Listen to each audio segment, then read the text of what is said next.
ओम श्री गणेशाय नमः। नमस्कार। आज हम जानेंगे अहोई अष्टमी व्रत की कथा। वो व्रत जो माताएं अपने पुत्रों की दीर्घायु और सुख समृद्धि के लिए पूरे श्रद्धा भाव से करती हैं। अहोई अष्टमी व्रत हिंदू धर्म में माताओं द्वारा पुत्रों की दीर्घायु और सुख समृद्धि के लिए रखा जाने वाला अत्यंत पवित्र व्रत है। ये व्रत कार्तिक कृष्ण पक्ष की अष्टमी तिथि को रखा जाता है, यानी दीपावली से ठीक 8 दिन पहले।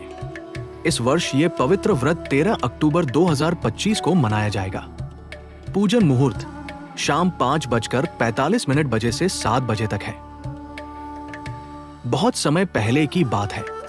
एक साहूकार की पत्नी अपने पुत्रों के साथ जंगल में मिट्टी खोदने गई थी। अनजाने में उसके फावड़े से एक सिहनी या साही के बच्चों को चोट लग गई और वे मर गए। इससे सिहनी क्रोधित होकर शाप देती है, जैसे मेरे बच्चे मरे वैसे ही तेरे पुत्र मरेंगे।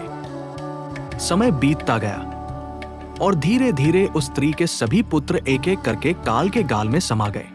पश्चाताप से व्यथित होकर वह स्त्री देवी की उपासना में लग गई। उसने माता अहोई की आराधना शुरू की, पुत्र सुख की पुनः प्राप्ति के लिए।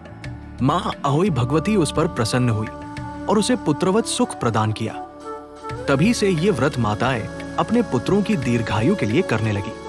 इस दिन महिलाएं प्रातः स्नान कर संकल्प लेती हैं, मैं अहोई माता की पूजा करके अपने पुत्र की दीर्घायु के लिए ये उपवास कर रही हूँ। दिन भर निर्जला उपवास रखा जाता है और सायंकाल सितारों के उदय होने पर पूजा की जाती है। दीवार या कागज पर अहोई माता, साही और उनके बच्चों की आकृति बनाकर दूध, रोटी, खील बताशे अर्पित किए जाते हैं। पूजा के बाद कथा सुनी जाती है और सितारे दिखने पर व्रत खोला जाता है। पूजा में अहोई माता की तस्वीर, दूध से भरा लोटा, चावल, खूल, दीपक, सिंदूर और 7 धागों वाला सूता उपयोग किया जाता है। अहोई माता नमो नमः, पुत्र सुख प्रदायिनी नमो नमः है अहोई माता। जैसे आपने उस साहूकारिन को पुत्र सुख दिया, वैसे ही मेरे पुत्र को दीर्घायु, स्वास्थ्य और सुख दे।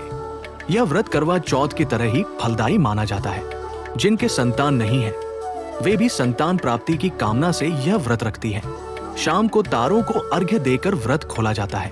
अहोई माता का व्रत केवल एक अनुष्ठान नहीं, बल्कि मां के प्रेम और त्याग का प्रतीक है। मां की सच्ची भक्ति से असंभव भी संभव हो जाता है।